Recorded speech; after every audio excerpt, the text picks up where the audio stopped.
ರಿವೆಂಜ್ಗೆ ಬಲಿಯಾದ್ನ ಸುಹಾಸ್ ಬಿಗಿ ಪೊಲೀಸ್ ಭದ್ರತೆಯಲ್ಲಿ ಹಿಂದೂ ಕಾರ್ಯಕರ್ತನ ಅಂತ್ಯಕ್ರಿಯೆ ಮಾರ್ಚ್ 31ರಂದೇ ಸಿಕ್ಕಿತ್ತ ಹತ್ಯೆಯ ಸುಳಿವು.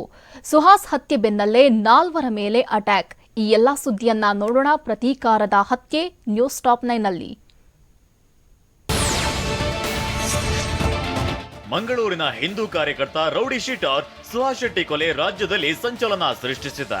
ಸುಹಾಸ್ ಶೆಟ್ಟಿ ಕೊಲೆ ಕಾರಣ ರಿವೆಂಜ್ ಅನ್ನೋ ಮಾತು ಕರಾವಳಿಯಲ್ಲಿ ಹರಿದಾಡ್ತಿದೆ.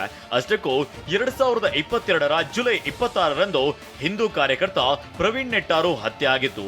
ಇದಾದ 2 ದಿನದಲ್ಲಿ ಅಂದ್ರೆ 2022ರ ಜುಲೈ 28ರಂದು ಫಾಜಿಲ್ ಅನ್ನೋ ಮತ್ತೊಬ್ಬನ ಹತ್ಯೆ ಆಗಿತ್ತು. ಫಾಜಿಲ್ ಕೊಲೆ ಕೇಸ್ನಲ್ಲಿ A1 ಆರೋಪಿಯಾಗಿದ್ದ ಸುಹಾಸ್ ಶೆಟ್ಟಿ ಜೈಲು ಸೇರಿದ್ದ. ವರ್ಷದ ಹಿಂದೆ ಜಾಮೀನಿನ ಮೇಲೆ ಹೊರಬಂದಿದ್ದ.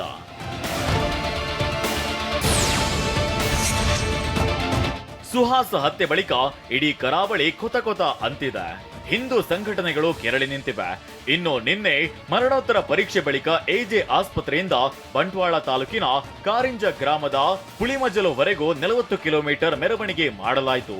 ಪುಳಿಮಜಲು ಗ್ರಾಮದ ತೋಟದಲ್ಲಿ ಬಂಟ ಸಂಪ್ರದಾಯದಂತೆ ಸುಹಾಸ್ ಶೆಟ್ಟಿ ಅಂತ್ಯಕ್ರಿಯೆ ನೆರವೇರಿದೆ.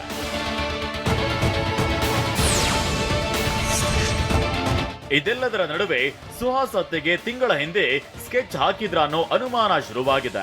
ಟಾರ್ಗೆಟ್ ಕಿಲ್ಲರ್ 3 ಅನ್ನೋ ಇನ್ಸ್ಟಾ ಪೇಜ್ ನಲ್ಲಿ ಮಾರ್ಚ್ 31ರಂದು ಸುಹಾಸ್ ಶೆಟ್ಟಿ ಫೋಟೋ ಹಾಕಿ ರಿವೆಂಜ್ ಸೂನ್ ಅಂತ ಹಾಕಲಾಗಿತ್ತು.